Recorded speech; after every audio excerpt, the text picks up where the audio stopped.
পরিবেশের বিপক্ষে কোনো অবস্থান নিচ্ছে না। আমরা সব ভাটার জন্য বলতেছি না। আমরা আজকে যে আন্দোলনটা শুধু জিগজাগ ভাটা, চিপনিও না, ব্যারেল চিপনির জন্য আমরা বলতেছি না। এর আগে কিছুদিন আগে পর্যন্ত আমাদের পরিবেশের ছাড়পত্র ছিল।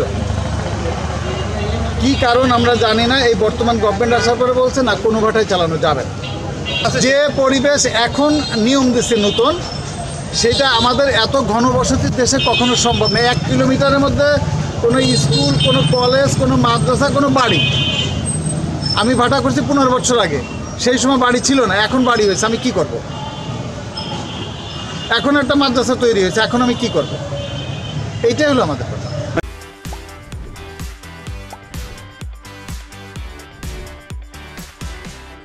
করে বউ বাচ্চা সলবল পরিবারকে লেখাপড়া শিখাই, আর যদি ভাড়া বদ্ধ হয়ে যায় আমরা কিভাবে সংসার চালাবো, বউ বাচ্চা পিতৃপালন করব?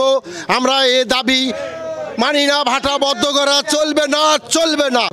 আমরা জিগজাগ ভাটা করেছিলাম, সেই সময় ফিক্সড চিমনি অপসারণ করে জিগজাগ ভাটা করছিলাম। এখন পরবর্তীতে এসে আমাদেরকে বলতেছে যে জিগজাগ ভাটা আবার 1 কিলোমিটারের মধ্যে কোনো শিক্ষা প্রতিষ্ঠান থাকা যাবে না। তাহলে এইটা যদি যখন তারা ডিজাইনটা দেয়, তখন যদি তারা তখনই বলতো যে এইভাবে থাকা যাবে না, এইটা অসুবিধা হবে, 1 কিলোমিটারের মধ্যে কোনো প্রতিষ্ঠান থাকা যাবে না, তখন আমরা সেইভাবে করতাম। আমরা যখন 1 কোটি টাকা খরচ করে যখন জিগজাগ ভাটা করলাম, তারপরে 3 বছর পরে যদি বলে যে এটা হবে না, এটা তো আমরা মানতে রাজি না। তা আমাদের দাবি আছে যে জিগজাগ ভাটা অবসান করতে হলে তাদেরকে আমাদের ন্যায্য ক্ষতিপূরণ দিয়ে অবসান করতে হবে। যে ভাটার উপলক্ষে মনে করেন বহুতগুলা পরিবার আমরা বসবাস করি বা আমরা ইনকাম করিয়ে নিয়ে যায় বউ ছেলে খাওয়াই। আমরা মালিকের ঠাই শুনলাম যে ভাটা উচ্ছেদ করতেছে, জিগজাগ ভাটা। আমাদের ভাড়া তো জিগজাগ মালিকের, তে উচ্ছেদ করলে এতগুলো লোক আমরা না খাইয়ে মরব। 200-300 শ্রমিক, এই শ্রমিকগুলা জীবিকা নির্বাহ হয় একটা ভাটার থেকে, সেখান থেকে আবার পরিবহনের একটা সেক্টর, ওখান থেকে কিছু ইনকাম পায়। কতগুলো লোকের বেকারত্বের দিকে চলে যাবে, একবার চিন্তা করা দরকার। সরকারকে এই বিষয়ে আন্তরিক হওয়া দরকার এবং আমাদেরকে বৈধভাবে লাইসেন্স দেওয়া দরকার। আমাদের দাবি সরকারকে অবশ্যই মানা উচিত।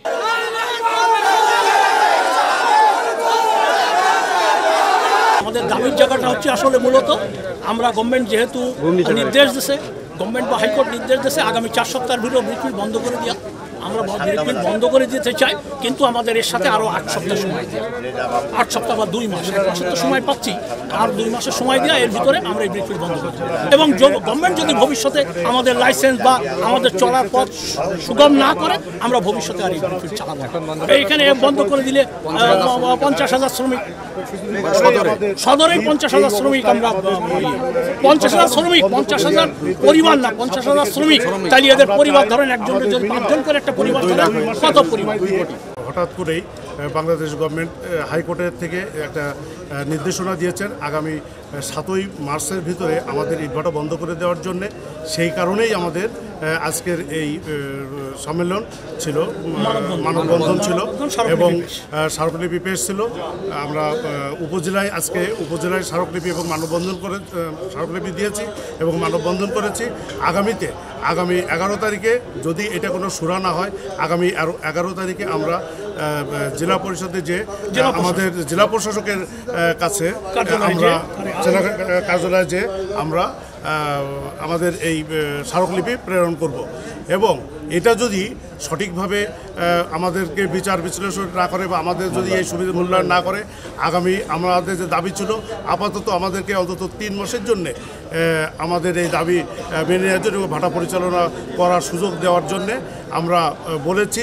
যদি সেটা না হয় তাহলে আগামীতে লাগাতার আমরা এটা কার্যক্রম চালাতে থাকব এবং আমাদের লেবাররা কি আগামীতে কি করবে না করবে, তাদের কাজের যদি কোনো সংস্থান না করা হয়, তাহলে তারা বলেছে তারা তাদের মতো করে আন্দোলন করবে।